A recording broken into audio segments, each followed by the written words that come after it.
കോഴിക്കോട് 10ാം ക്ലാസ്സുകാരനെ പറ്റിച്ചും ഭീഷണിപ്പെടുത്തിയും ലക്ഷങ്ങൾ തട്ടി മുങ്ങിയ പ്രതി പിടിയിൽ. കോട്ടയം സ്വദേശി രാഹുലാണ് പിടിയിലായത്. ഗോകുൽ കെ വേണുഗോപാൽ വിവരങ്ങളുമായി ചേരുന്നുണ്ട് കോഴിക്കോട്ട് നിന്ന്. ഗോകുൽ, എന്താണ് ഈ തട്ടിപ്പുമായി ബന്ധപ്പെട്ട് മനസ്സിലാവുന്ന? ഒരു 10ാം ക്ലാസ്സുകാരനെ പറ്റിച്ചിങ്ങനെ ലക്ഷങ്ങൾ തട്ടിയെടുക്കുക, എന്താണ് ഇതിൽ നിന്ന് മനസ്സിലാക്കാൻ കഴിയുന്നത്? എന്താണ് പോലീസ് പറയുന്നത് ഗോകുൽ? 3 വർഷം മുമ്പുള്ള കേസാണിത്. 2022 ഫെബ്രുവരി മുതൽ ഏപ്രിൽ വരെയുള്ള 3 മാസക്കാലം 9,19,139 രൂപയാണ് ഈ കോട്ടയം സ്വദേശിയായിട്ടുള്ള രാഹുൽ കബളിപ്പിച്ചത്.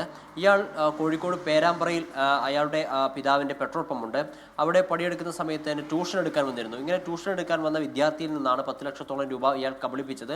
പല തവണകളിലായി പണം ആവശ്യപ്പെട്ടു. പിന്നീട് ഈ കുട്ടി പണം തിരികെ ആവശ്യപ്പെട്ട സമയത്ത് അച്ഛനെയും അമ്മയെയും കൂടോത്രം ചെയ്തുകൊണ്ട് പലതരത്തിലുള്ള അപായപ്പെടുത്താൻ ശ്രമിക്കുമെന്ന് പറഞ്ഞ് ഇയാളെ ഭീഷണിപ്പെടുത്തുകയായിരുന്നു.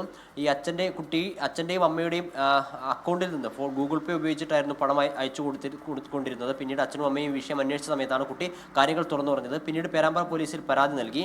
അപ്പോഴേക്കും ഇയാൾ വാരണാസിയിലേക്ക് മുങ്ങിയിരുന്നു. ഒരുപാട് നാളുകളെ അന്വേഷണം നടത്തിയതിന് ശേഷം ഇയാൾ തിരുവനന്തപുരത്ത് ഉണ്ട് എന്ന് പോലീസിന് മനസ്സാവുകയായിരുന്നു. അങ്ങനെ തിരുവനന്തപുരത്ത് വെച്ചിട്ടാണ് ഈ പ്രതിയെ ഇപ്പോൾ പിടികൂടിയിട്ടുള്ളത്. ആളെ ഇപ്പോൾ കോഴിക്കോട് പേരാമ്പ്ര പോലീസ് സ്റ്റേഷനിൽ എത്തിച്ചിട്ടുണ്ട്. 3 വർഷത്തിന് ശേഷമാണ് ഇത്തരത്തിലൊരു തട്ടിപ്പ് നടത്തിയ പ്രതിയെ പിടികൂടിയിട്ടുള്ളത്.